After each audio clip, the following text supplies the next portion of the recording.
Hey guys, we're going to continue our series called Habits this week. And as we do, we're going to talk about something that some of you might consider irrelevant. We're going to be talking about the Bible. And as we think about this series, we're going to be thinking about how we can connect and get to know God. And it's funny time to discuss how we might connect with someone in the midst of a pandemic. We weren't able to see people, and it meant connecting with people became really difficult. Now, thinking about God, He is always present with us and we just can't see Him. So it does take some faith to trust that He's there. The good news is that there are some things that we can do to help us get to know God better. One of those things is reading the Bible. As I say, you might be thinking, is the Bible even relevant today?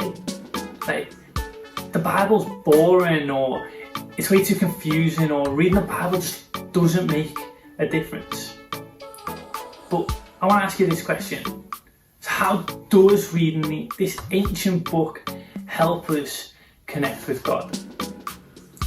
We're going to take a look at a book called the Psalms. Now, the Psalms are a collection of songs and poems that the people of the time would have been sang or repeated together. The passage we're going to look at specifically, we aren't really even sure who wrote it, but it's the first verse in this book. And it says this: "Blessed is the one who does not walk with the wicked, or stand in the way that sinners take, or sit in the company of mockers." What the writer is basically saying here is that the person who does these things, who avoids bad influences, is blessed. And another word for blessed is happy. We want to be happy, don't we? Happy is the person who avoids the company of bad influences. And the writer doesn't just stop there. He continues, and the writer makes this contrast. To be happy, don't hang around with bad influences. To be happy, do learn and think about the things that God cares about. The rest of the verse goes, "Blessed is the one who does not walk with the wicked, or stand in the way that the sinners take, or sit in the company of mockers. But those that delight in the law of the Lord, and who meditate on His laws day and night." Those people who think about God's word, who read it and allows it to guide them, the writer says it's those people who are going to be happy.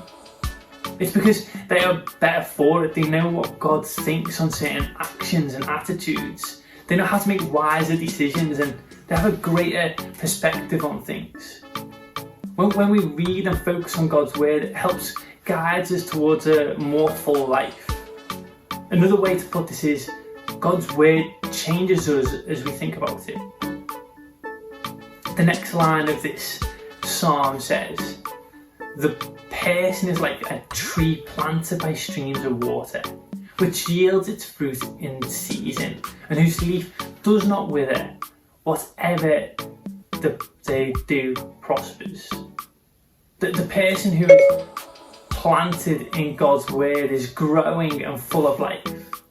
They're like a tree planted by a stream, connected to the source of life, taking in water to help them grow. They're connected to what is true about how they should view life, they themselves and others. God's word gives them perspective and wisdom and guidance, and when we read and study and meditate on God's word, we stay connected to God. The Bible is one of the ways God speaks to us, and as we read it and think about it, we learn more about God, and it's a way of listening to God. And listening to God helps us know Him better. And as we connect more closely to the source, who is God, He helps us make right decisions. He gives us peace, and it means that we have less regrets. And according to this passage, it's those people who think and study about God's word, they're the people who are set up for success. For this to become a habit, we must put the time in. In that way, it's like anything else in our lives. It's quite a normal part of our lives. If we want to get better at something, we need to put the time in to do it.